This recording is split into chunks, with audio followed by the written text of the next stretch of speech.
Today we're talking about fear. No more fear. No more fear. No more fear. We're not fooling with fear. Fear has no place. Listen, y'all, we trying to get our minds right. So Daryl took us into law enforcement, and I'm glad that he kind of went there because it ties into some other things that I definitely want to talk about. And that is, bullying produces fear. Right. Now, I remember I was bullied growing up. That's why your mic went up. No, you were. Yes, I was. You? Yes. Come on, you look like you were a pretty big kid growing up. I was tall. Yeah. But I was skinny. Right? So let me tell you. So this is the thing about me. So when I was growing up, I was not a fighter. Like, I wasn't trying to be fighting people. Like, who has time to be doing all that? I wasn't trying to fight nobody. I was too cute to fight. I'm not trying to fight. And then you got to remember, Daryl, I was the smart black girl. The smart black girl, which meant I was in the classes with all the white kids, So the black people looking at me like, oh, she a sellout, The white kids looking at me, oh, she ain't quite one of us. So I didn't really fit anywhere. But I can remember people trying me, right? And I remember when I got to the point where I knew that I was going to have to prove that I wasn't scared, even though I was scared. Okay, I got a story. I was scared, right? But I had to face that fear. And so I remember I had gotten tired. This girl who was my friend, she had been talking about me. And I'm like, girl, why are you tripping over this boy that don't neither one of us go with? That, like, I'm just playing. We just joke around. But we ain't in no relationship, and we ain't trying to be in no relationship. But you tripping and stuff. And so she was talking trash. I said, listen, meet me at the library after school. Listen, it all goes down at the library. That's the only place I knew. Like, I always went to the library. Listen, go to the library. We going to the library because I go read books, right? I would be in the library reading books, okay? But we're going to fight today. Meet me at the library after school. And literally, he met me at the library. She came down there. I went home. I changed my little shirt, put on a pajama shirt in case anything happened. I was good. I went down there, and I remember very vividly, we standing there, and she talking, I'm talking, and then, she kicks me in my stomach. Oh, my God. I said, did she kick me in my stomach? And I doubled over, and I said, wait a minute. That's the first rule. Listen, if she was really a fighter, there would have been no wait a minute. She waited.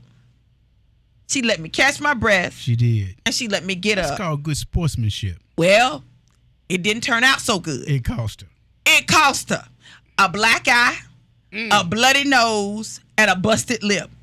Because I thought I was Rocky. I immediately went back to all of the movies that I had watched that involved fighting, right? And I became Rocky. And in my mind, I heard Rocky's theme music. Dun dun dun dun dun dun dun dun dun dun dun dun dun dun dun dun dun dun dun dun. And I stood up and I had my dukes up and I started jabbing. Pow pow pow pow pow. Uppercut. Pow pow pow pow pow. Listen, I wasn't kicking. I wasn't pulling no hair. No, we boxing. Okay. I was boxing. Okay. I thought I was Muhammad Ali. Okay. Joe Frazier. Come on now. I was going to work. Pow, pow, pow, pow, pow. You look like you might be able to handle yourself. I can. Okay. I can fight a little bit. Okay. I try not to because I don't want to hurt nobody. But I can, right? I want to stop you. Stop me. Kingdom of God International Church. Yes. Now, why you got to bring the church up when I'm talking about fighting?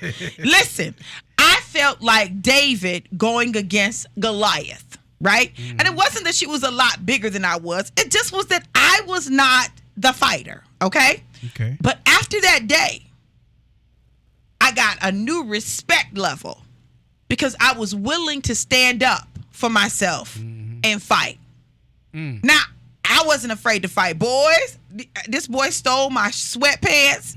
I remember I was going to fight him on the bus. He busted my lip. But I was to take my pants off. Those are mine. How you going to steal my pants and wear them to school? Oh, yeah, you told me that. Yes. Yes. Stole your pants and wore them to school. And wore them on the school bus. You bold. You know, we'd have called him a sissy back then. you doing wearing pants? But they were unisex. That was some unisex sweats. Well, I said, this some foolery right here. But what it did was it made me not afraid. It made me not afraid. And so I began to develop a spirit where I was not afraid. Because what happens is every time you get scared, and every time I found myself scared, I've ended up in situations that were worse than if I had just faced my fear and just stood my ground. So I've learned how to, I hate to say this in the state of Florida, but it's real. I've learned how to stand my ground and understand that, you know, sometimes you just got to stand your ground. And the same is true with your dreams, Daryl. We get afraid with our dreams and we want to quit. We want to give up. We get a spirit of fear because, you know, maybe it won't work, or maybe this is not going to happen, or, well, this happened and it doesn't look good. But I'm trying to tell somebody that if you will stand your ground and stand on what God has promised you and stand on what God gave you, then you will discover that you have a strength that you didn't realize you had. Nobody really saw me as a fighter until after that fight. After that fight, they began to see me as a fighter. And I took that same fight and I took it into my life, so that my senior year, when my grandmother died and my 14-year-old brother died, and then I was getting ready to go off to college, I stood my ground and I fought.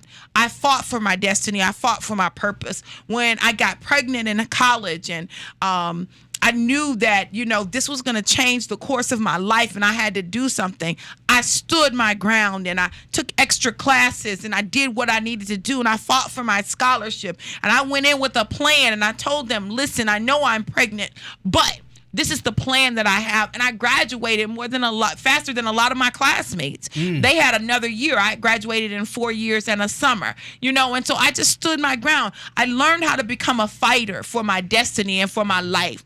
And if we would learn how to become fighters for our destiny and our life, then we wouldn't allow fear to take us out. It doesn't mean you never feel it. Doesn't mean you don't feel it. Okay. You can feel it. You just don't let it consume you. You don't let it overwhelm you. You don't let it overtake you. Yeah. You learn to face it. Yeah. See, courage is not the absence of fear, but it's the ability to face fear and keep moving. Oh, I like that. It's not mine, but it's good. It's good. Courage is not the absence of fear, but it is the ability to face fear and keep moving. Okay. And so we've got to learn that even though you may feel some fear, do it scared. Okay. Because if you do it scared, you're going to get over your fear. Okay. So you don't let the fear overtake you. You use the fear to fuel you. See, fear produces endorphins. Endorphins produce surges of energy and strength. And those endorphins are what allowed me to win that fight. I said, oh, she finna whoop me. Oh, no, honey, hold up now. Wait a minute. We're not getting whooped. Because I knew if I got whooped that day, not only would I never live it down, but everybody would think they could beat me up. True. I've learned it in business. You can't let people think you're scared. True. Because the moment people sense fear, they smell it. Yeah. Like in House Party, he said, I smell fear. That's basically what he was saying. Wait a minute. I'm trying to remember the scene. What was the scene? It was Bow-Legged Lou in full force. Yeah. Oh, yeah. We're going to say he smelled fear, right? Okay, that's what we're going to say. He smelled fear. Even dogs are conscious of fear. Yeah. So when you're afraid, they begin to smell that fear, and they know that they can come up on you. Yeah. So even if you feel some fear, you better not act like you're afraid. Right. Don't look scared. Yeah. Okay. You can't. Okay. And so the word of God gives us what we need to stand on. So we know God hasn't given us a spirit of fear. That means it came from the enemy or the inner me. Either way, it must go. Did you say enemy or inner me? The enemy or inner me. Which sometimes can be the enemy. Absolutely. Yeah. Absolutely. So either way, you've got to learn how to face your fear. Okay. And do it anyway. If you got to do it scared, do it scared. Okay. But do it. Okay. The key to overcoming fear is action. Action. The key to overcoming fear is action. A lack of action in the face of fear produces greater fear. Well, I had this dream the other night. Tell me about it. The dream was I was outside on my patio, and out there was lions. They were resting. Lions and Rottweilers. Wow. 2 Rottweilers. Wow. One of the Rottweiler was next to the lion. Lions, 2 lions, and they couldn't see me, but I could see them. So I walked out on my patio. I saw them, and of course, the spirit of fear was there. Wow. So as I turned to my left, I saw another Rottweiler coming towards me, and I turned around to walk into the house, and I realized I left my cell phone. Wow. Now, this is the dream.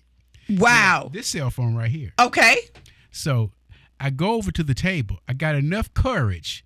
Now the dog is coming towards me. Right. I'm going towards the myself. dog. No, I'm more focused on this cell phone. Right. I grab the cell phone by this piece right here.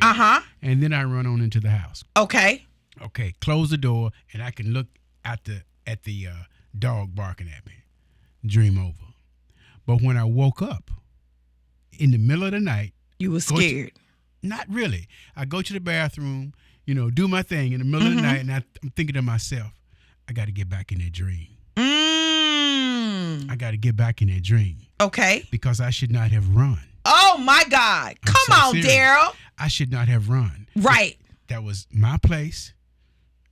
This is my house. I got weapons all over the place. Right. This is mine. Yes. So I'm getting back in that dream. Now, I tried this morning. I didn't get back in. But tomorrow night, tonight, I expect you to be going back in the dream? I'm finishing this. Finish it. I'm so serious. Finish it. You all see, listen, we got to understand that the enemy will try to attack us even in our dreams, right?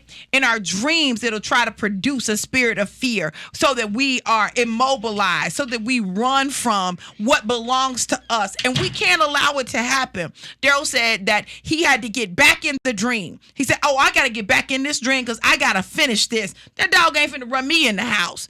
Come on, y'all. Stop allowing things, situations, and people to cause you to run from where you're supposed to be, from your place of position, from your place of power, and from your destiny. I ain't running. I will not run. I will not back down. You will not scare me. So, listen, here's what I realized. I realized that I don't think I was afraid of the animals because I had enough courage to go get my phone. No, it wasn't necessarily that you didn't have fear of the animals. It was that your desire for your phone was greater than your fear of the animals. Wow. Hey, that's what you gotta find. Yes. You gotta find that thing. Yeah. That your desire for is greater than your fear. Yeah. That's what moves you beyond the fear. It did. Yes. It really did. Yes. So that's why you was like, hold on, wait a minute. I'm in my house. They done ran me in my house. Yeah, they done ran me in my house. Wait a minute. I'm like, I got to get back in that dream. Wow. That's good. That's good, Daryl. Mm-hmm. And you all, we have the power to go back in our dreams. We do. We do. We have the power to think about that dream, meditate on that dream, go back into the dream, and give it a different outcome. Give it the desired result you're looking for. That's right. Mm-hmm. And that's what we need to start doing is understanding the power that we possess, using that power, and then creating the necessary changes that we need. Absolutely. Not just in our dreams, but in our lives. Absolutely. Because when we do that, then we position ourselves to be able to walk in the fullness of the goodness and the glory of God. Amen. Oh, that was some good stuff, Dad. I got to get over here. I got to do my job. Yeah, that was some good stuff. But think about it. Now, this isn't an accident. Because you just had a dream where the spirit of fear was present. Absolutely. And then I come in and we're talking about fear. Mm-hmm. Mm-hmm. Like all of that is lined up. See, God doesn't want us to allow that spirit of fear to run rampant. But see, you knew when you woke up, you said, well, wait a minute now. Something wrong with this picture. Absolutely. You know what that is? That's that Memphis in you. It's got to be. I'm telling you. Yes. That's that Memphis in you. There are certain places that people come from where there's a spirit on the city. Yeah. People from Memphis, everybody know they crazy. People from Memphis crazy. We all crazy. People from Memphis crazy, right? There tends to be not this fear, right? Right. Because you gotta fight. You gotta fight. If you grow up in an area where you have to fight, then you're not scared. And once you're not afraid to die, you ain't scared of nothing. Of nothing. Wow. True that. I can remember being in an abusive relationship. Mm-hmm. And I remember telling him, big as he was, listen, I was in his face like, listen, whatever you gonna do, you gonna have to kill me. I said, I'm ready to go. Are you? Because I'm not scared of you. But see, he was so used to provoking fear in women because of his size and fear in people because of his size. And, you know, he will growl and people were like, okay. All that. Okay, growl some more. I can remember that. Listen, y'all, Lord, the stories, right? But I remember one time that he got mad at me. He was mad. Oh, he was fire hot. And he decided he was going to throw a soda can at me. And I think he thought that I was going to jump. Daryl. What you do? You caught the can? No. Back at him. I watched the can hit the floor and make a mess. But you and I jump. wasn't cleaning it up. I didn't jump and I did not flinch. I was not going to do that. I was not. Okay. Because I understood that at the end of the day, if somebody had to die, it wasn't finna be me. I meant that. Woo, I meant that. Okay. I meant that. Okay. And he knew I meant that. And I remember a day came where I had to tell him that with a straight face. And I looked at him with my calm voice, my inside voice, the voice that no man ever wants to hear a woman use. The inside voice. Okay. And I looked at him and said, I will kill you in your sleep. Wrap your body up in a sheet. Drag it off the bed. Lay back down. And go back to sleep.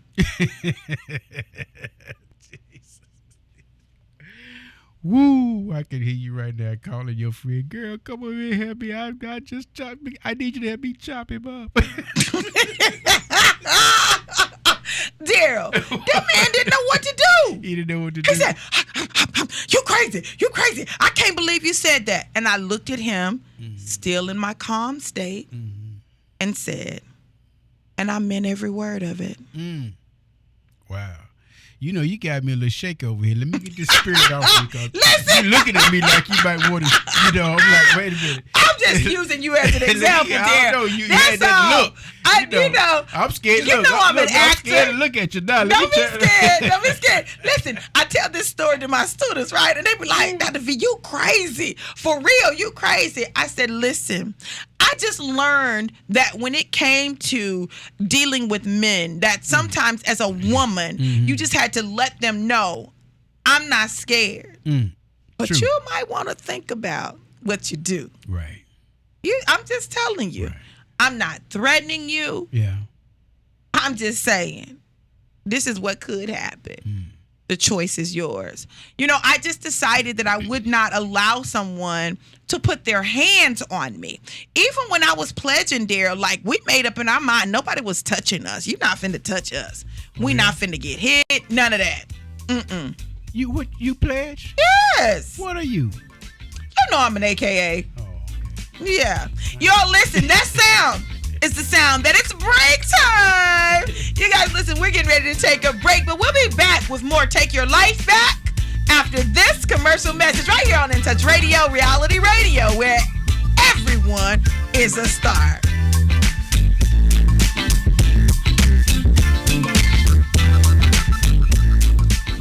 Hi, this is Dr. Veronica Walters, also known as Dr. V, the head of school at the Walters Academy for Entrepreneurship, a place that we like to call The Way, where we're educating today's youthpreneurs to be tomorrow's billionaires through social entrepreneurship. Do you have a student who's bored, frustrated, gifted, inquisitive, creative, business-minded? Then maybe you need to check The Way out. Listen, we have an educational platform that allows for individualized instruction. It's strength-based, project-based, and designed to help your student become the absolute best they can while starting their own business and being an entrepreneur. If you're looking for something different and you need to find a more excellent way, then you need to visit us at The Way. That's The Way, www.thewaetampa.org. Or you can call us at 813-603-7923. We look forward to showing your student a more excellent way at The Way. Hi, this is Trina Johnson with Caldwell Banker Real Estate, the real estate agent you've been looking for. If you want top dollar for your home or you're looking to make a purchase, call me at 813-244-6953. Again, 813-244-6953, and let me list your home. Hi, this is Dale Day. Join me every Monday at 7 p.m. for Jazz at Miss Connie's house, bringing you the smoothest jazz and the coolest guests right here on In Touch Radio.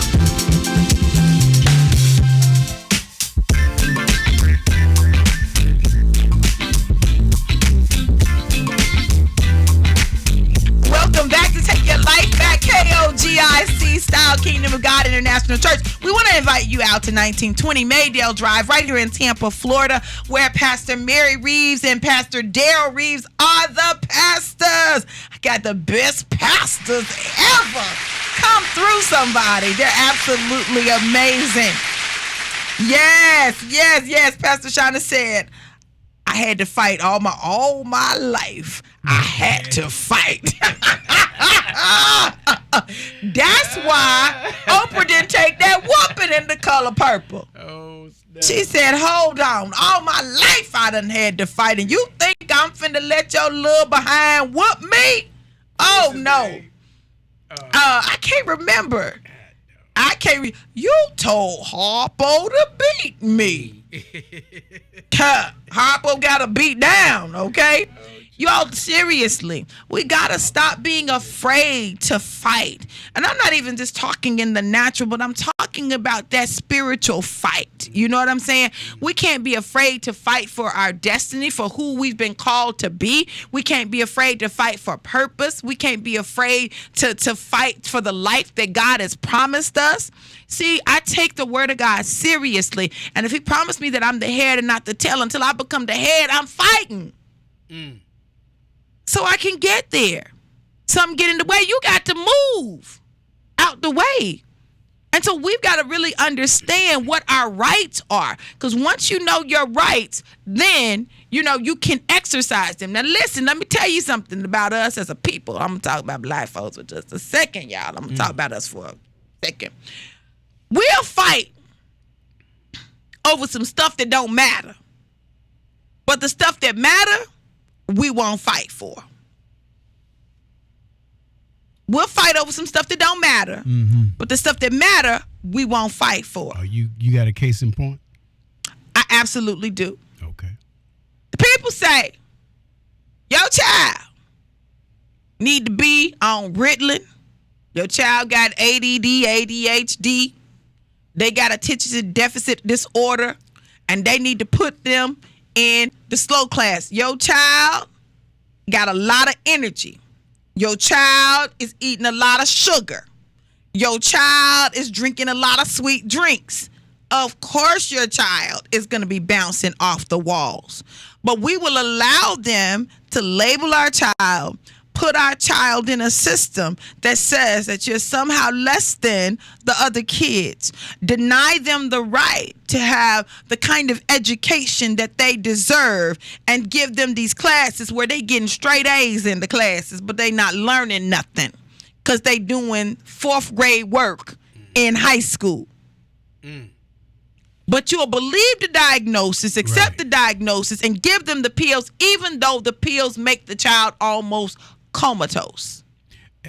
we have to be careful as parents now with this new mental health issue thing going around. That they're talking about it. They're looking at creating new legislation, but if we're not careful, our kids will be labeled with that mental illness label, and it's going to hurt them down the road. Now check this out.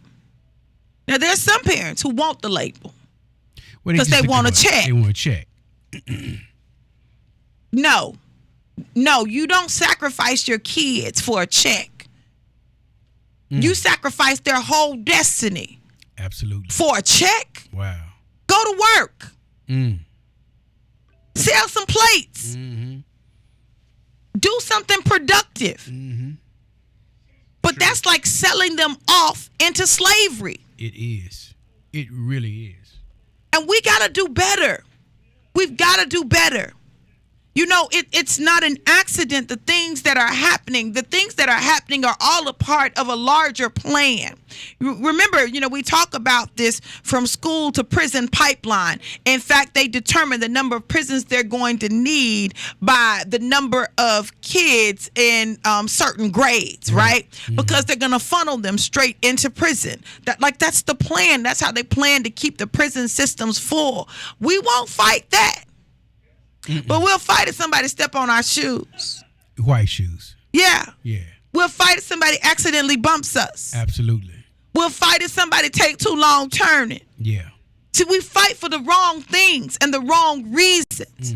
We need to fight for our children because our children are our future. And if our children are our future and we won't fight for them, who's going to fight for them? You got to take your life back. And when you take your life back, then you won't allow people to just listen. I'm going to tell y'all something. I remember sitting in a meeting with a teacher and a principal. It was a couple of teachers and principals, and they were talking about my youngest son, Makai. And the teacher said this. Well, he just has a tendency to go into what I like to call Makai world. What is Makai world? That's when he doesn't talk. He just looks at you and he won't say anything. Listen, hold on now. Hold on.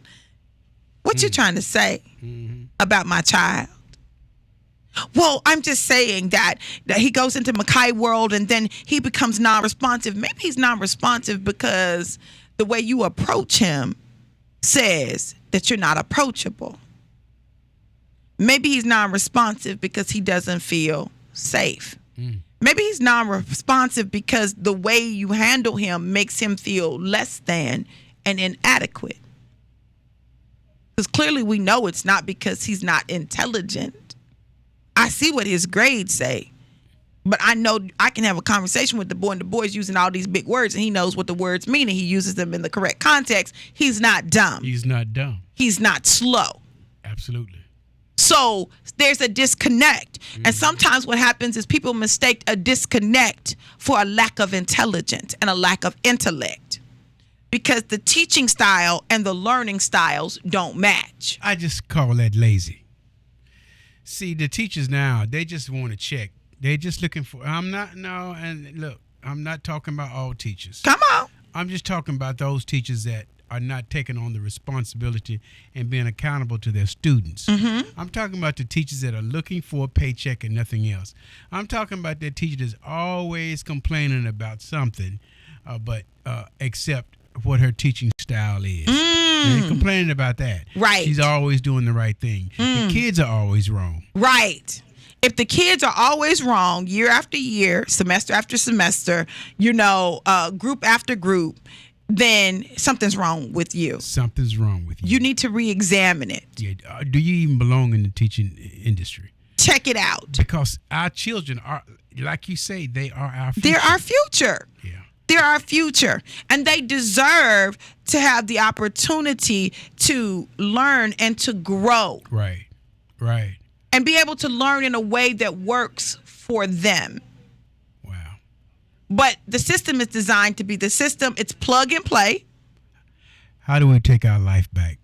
The way we take our life back is we take education back. See, we can't as parents just rely on the school to educate our children. We've got to become active participants in their education. That means that if you work in 2 jobs, you got to build some time in so that you can see about your child, see about their classes. I would make a point of always going and meeting my kids' teachers and introducing myself and popping up on them. I do pop-ups. I do drive-bys. Even if you don't make Teacher Parent Day, you can always stop when you got the time. When you got the time, go through. Go through there. Go through. Absolutely. Go through. Just say, I just wanted to swing through and see how everything was going. I just want to peep in on my child. Yes. I want them to see me. Hey, I'm just checking on you. Yes. While they sitting there, be like, oh man, what my daddy doing here? Right. I'm just checking on you. Right. And see, I've done that a lot of times. That's good. Yeah. And when daddy show up, stuff happens. When daddy show up, I'm just saying. Stuff happens. When I go in, I introduce myself. Hi, I'm Dr. Veronica Walters. Doctor, you heard what I said. Don't try me. Don't play with me nor my child. She gonna cut you. And then they want to say, well, hey, Veronica. No, ma'am. No, sir. Dr. Walters. Dr. Walters or Dr. V. You can call me Dr. V. That doctor finna be there. Because what you're not getting ready to do is downplay. Right. Who I am. Absolutely. And don't be afraid if you have questions about what's going on with your child to go ask the questions. Yeah. And ask the hard questions, but also be willing to hear the truth. You know, you made me think about my nephew who was down here going to school. He was going to, is it Warden's? What's that journal's name? Schwarzkopf. So he was over at Schwarzkopf. Uh-huh. And he was, all of a sudden he started doing bad in math. Mm-hmm. Right, that's his strong suit. What's going on? So I went by and talked to the teacher. And I found out, thanks to Men of Vision. Uh-huh. You know what I'm talking yes. about. Yes. Ross. Yes. He was there. But I found out my nephew was doing the problem the way he knew how to do it. Came up with the same answer. It just wasn't the way that the teacher wanted it. Mm-hmm. Yeah. What's up with that? Well, so you're going to fail him for that? See? You're going to reduce his grade? Listen. Why don't y'all come to happy medium. A happy medium. Right. If the answer is the same, what's the problem? Right. So listen, I just had this conversation with my son, Adam, talking about math. I said, Adam, listen, if you understand the formula, then it doesn't matter what situation you're in. You'll always be able to get the answer. Oh, I know what he wanted. He wanted him to show his work. That's what it was. Show your work. He's doing it in his head. He's doing it in his head. Yes. Show your work. So that's a battle that I have with Adam. He's like, but Mom, I know what the answer is. I know you know, but let's say you make a mistake. There's no way to trace it in your head. In your head. So all I'm doing is helping save you some time, because if you mess up, you don't know where you messed up. Right. So now you confused because you wouldn't write it down. Right? Now, it's some stuff you can just do in your head. I don't have a problem with it. Mm-hmm. You in calculus, bruh. It's calculus. You might mess up on some calculus. I'm just saying, you might mess up. Yeah. So because you might mess up, just write it down. Show your work. So that you know the way that it works. Mm-hmm. And you all, the same is true in our lives. Show your work. Sure. Write it down. When you're taking your life back, when you're eliminating fear, then what you have to do is be able to show your process. And something happens when you begin to write it down and you begin to check things off. Your confidence begins to grow and you feel more powerful and empowered. Don't let the enemy or the inner me cause you to not see your destiny because you've chosen not to do what you need to do. No. Write the vision and make it plain so that they who read it might run and not faint. Thank you for tuning in to Take Your Life Back, courtesy of KOGIC, Kingdom of God International Church, located at 1920 Maydale Drive, right here in beautiful sunny Tampa, Florida. Come visit us. Our services start at 12:30 p.m. on Sundays, 7:30 p.m. on Wednesday night for Bible study. Be in the place. I promise you, you won't regret it. Love you guys to life and life more abundant. Be blessed.